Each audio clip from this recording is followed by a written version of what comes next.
Time for Alamogordo Town News on Crazy Radio. I'm Anthony Lucero. When it comes to news here on KALH, weather always comes first. Heavy to excessive rainfall may bring flooding to parts of Arizona, New Mexico, Florida, North Carolina, and Virginia. Recently burned areas will be particularly vulnerable to flash flooding. Gusty winds and low humidity will bring critical fire weather conditions to parts of the northwestern U.S., as well as central Alaska. Red flag warnings will be in effect. Closer to home, moisture increases to near record levels today as an upper-level system moves through the region, creating scattered and numerous showers and storms capable of producing heavy rainfall. Thunderstorm coverage is going to increase through tomorrow as upper-level dynamics improve while deeper moisture remains in place. Drier air moves in for Friday through Sunday. The National Weather Service has issued a flash flood watch for south central to southwestern New Mexico through tonight. Excessive runoff may result in flooding of rivers, creeks, streams, as well as other low-lying and flood-prone locations.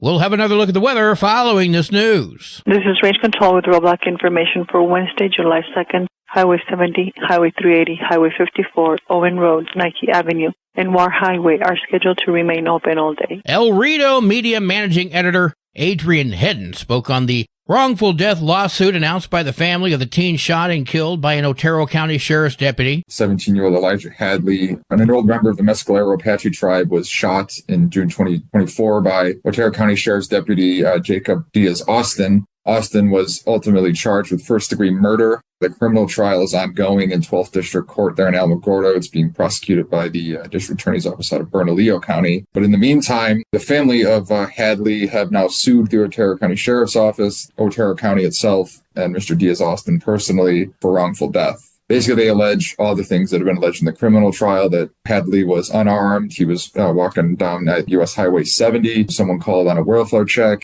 There was an allegation he had an airsoft gun. Apparently, according to the lawsuit, he threw that aside, was compliant with the officer, but was still shot several times fatally. So they are hoping for damages, pain and suffering, emotional distress, lost wages, the overall value of the teen's life to be determined at trial. Hear his comment in full on the KRWG website. The 102nd Annual Mescalero Rodeo is coming up today through the 6th. Daily admission is $10 for adults, $5 for kids. Under 5 is free. For rodeo information, call 575-464-9878. The City of Alamogordo presents the 4th of July Drone Show. That's happening at 9:15 at the New Mexico Museum of Space History. The show will be directed between Indian Wells and Scenic. Shady Pines Chamber Players presents a free concert, Stars in Stripes Cellos. That's happening Saturday, 3 p.m. at the Cloudcroft High School Commons area. The Village of Cloudcroft presents the Independence Day Parade happening Saturday, July 5th. Starts off at noon and travels along Burrow Avenue. If you have any questions, send an email to ccvillagemayor@cloudcroftvillage.com.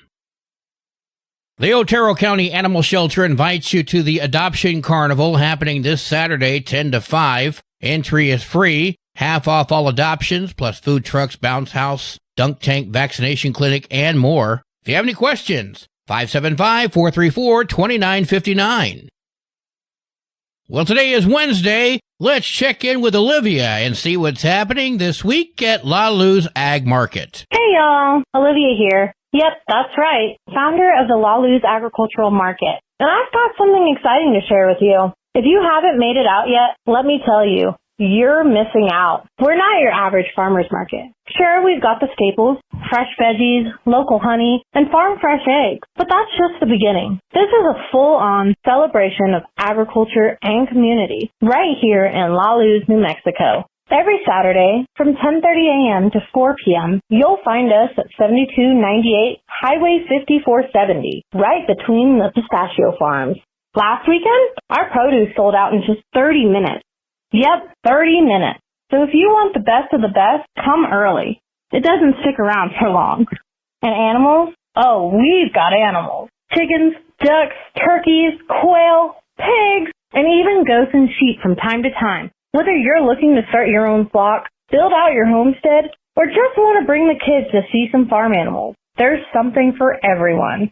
Craving something sweet? Our sourdough baked goods are next level, unlike anything you've had before. And we've got handmade knives, wood crafts, soaps, and all kinds of unique treasures, crafted by local hands with heart. But the best part? This isn't just a place to buy and sell. It's a place to connect, to celebrate hard work, self-reliance, and the beauty of rural life. Whether you're shopping, selling, or just swinging by to say hi, your family at the La Luz Agricultural Market. So mark your calendars, set your alarms, and bring the whole crew. Grab a lemonade, chat with your neighbors, and support local. Who knows? You might even go home with a duck or a pig. Again, that's every Saturday from 10:30 to 4 at 7298 Highway 5470 in La Luz. Call or text me, Olivia, at 575-442-1193 if you want more info or are thinking about becoming a vendor. The La Luz Agricultural Market is not just a market, it's a movement. News from around the state in just a moment. This is Alamogordo Town News on Crazy Radio. I'm Anthony Lucero. Directory Plus is the right size book. It's the book if you need a phone book. That's what just one person has to say about Directory Plus. With its red cover, features, colorful yellow pages, and lots more, it's no wonder people all over use Directory Plus. It has so much more information. You can cross-check phone numbers or addresses or pretty much anything.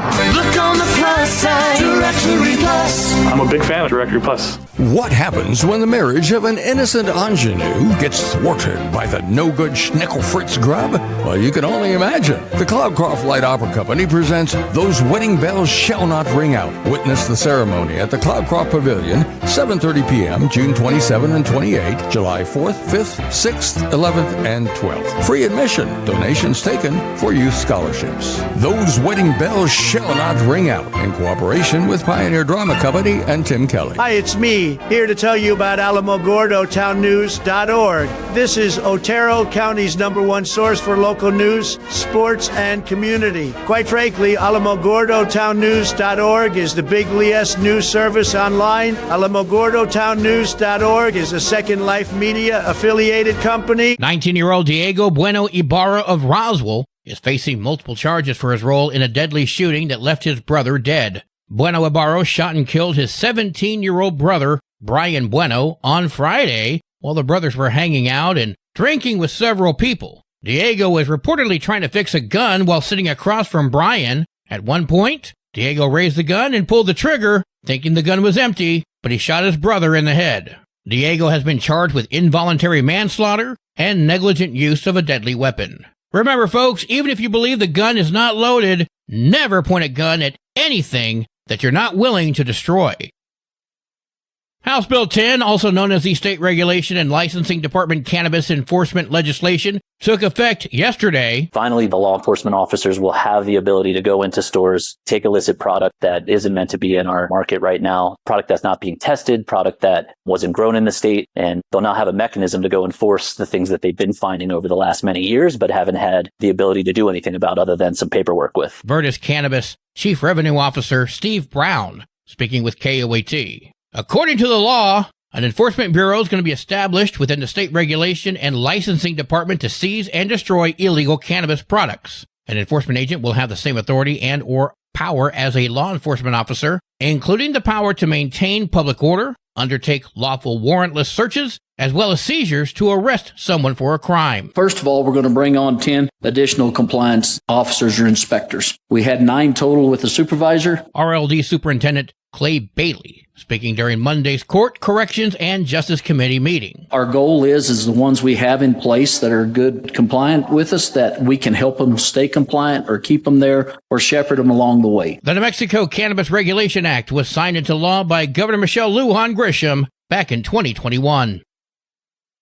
The state of New Mexico recently defunded the McKinley County District Attorney, saying that she could not keep or hire staff because of her incompetence. San Juan County District Attorney Jack Fortner has tried email, phone calls, even a mediation hosted by the governor's office to get McKinley County District Attorney Bernadine Martin to meet with him in person. Now that she's out of time, he showed up at her office at 9 a.m. yesterday, the day the fiscal year began. The state legislature had put Fortner in control of the McKinley County DA office's budget. When Fortner asked if Martin was available to speak, he was surprised to find that she was. Martin let Fortner in, along with his staff, an HR employee and an office manager who were ready to begin onboarding the staff under his payroll. Attorneys were prepared to assist with her county's caseload, but that's when Martin closed the door. The state defunded Martin's office after years of complaints from the community as well as the police. She should have 8 assistant prosecutors, but for over 6 months, she's had 0.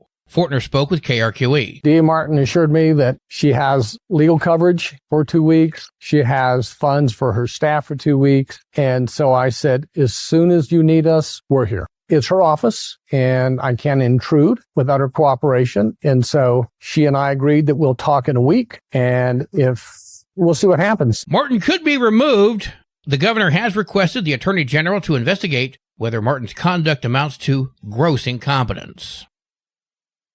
U.S. Customs and Border Protection is planning to build a 1 1/3 mile stretch of new border wall along the south side of Mount Cristo Rey in Sunland Park. Border Patrol is currently seeking input from the community on the project's potential to impact the area's economy, environment, quality of life, and culture.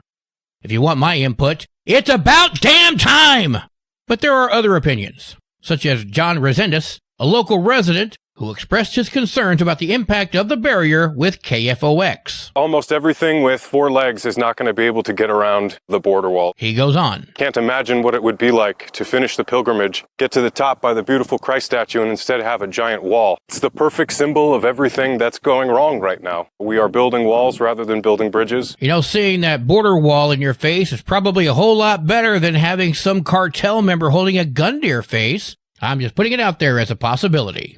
So will this interfere with the pilgrimage? It's not going to interfere. I mean, we have the fence already built from San Diego all the way down the Valley of Texas. When it was originally built, they left a 1.5 mile long gap behind the monument. Ruben Escandon, a spokesman for the Mount Cristo Rey Restoration Committee. Over the years, we've always fought with graffiti and vandalism and things of that nature. People don't feel safe coming up here because it is a struggling route for people and for drugs as well. Border Patrol is looking to build a 30-foot high barrier with steel bollards approximately 4 inches apart. The proposed barrier is expected to include anti-climb features. When you're high, you feel different. But if you feel different, you drive different. So don't drive high. Brought to you by NHTSA and the Ad Council. This is Lieutenant William Skaggs with Alamogordo Fire Department. The 4th of July is fast approaching, and we've received significant rainfall. However, fireworks safety is still urged. The County of Otero has recently lifted their restrictions on fireworks. However, the City of Alamogordo ordinance still prohibits certain kinds of fireworks within city limits. The basics of the ordinance are, if it's higher than 10 foot or louder than a cap gun, it's prohibited within the city limits. We urge our citizens to buy fireworks from licensed vendors within the city limits to ensure that you are buying fireworks that comply with city ordinance. We urge safety, such as having a reliable water source, shooting off fireworks only in barren or paved areas, and making sure children are supervised while you're celebrating the 4th of July holiday. If you have any questions about the ordinance or the prohibited fireworks, please give us a call at 575-439-4298. We wish you a happy and safe 4th of July. The National Weather Service has issued a flash flood watch for the south central and southwestern part of New Mexico through tonight. Excessive rainfall may result in flooding of rivers, creeks, streams, and other low-lying as well as flood-prone locations. Your Crazy Radio spot-on weather forecast for the Tularosa Basin today calls for partly sunny skies with a 60% chance of showers and storms. Partly cloudy skies tonight with a 40% chance of showers and storms. New rainfall amounts between 1/10 to 1/4 inch expected. Mostly sunny tomorrow with a 40% chance of more showers and storms. Your high today in the basin, 81. Low tonight of 66. High tomorrow, 86 degrees.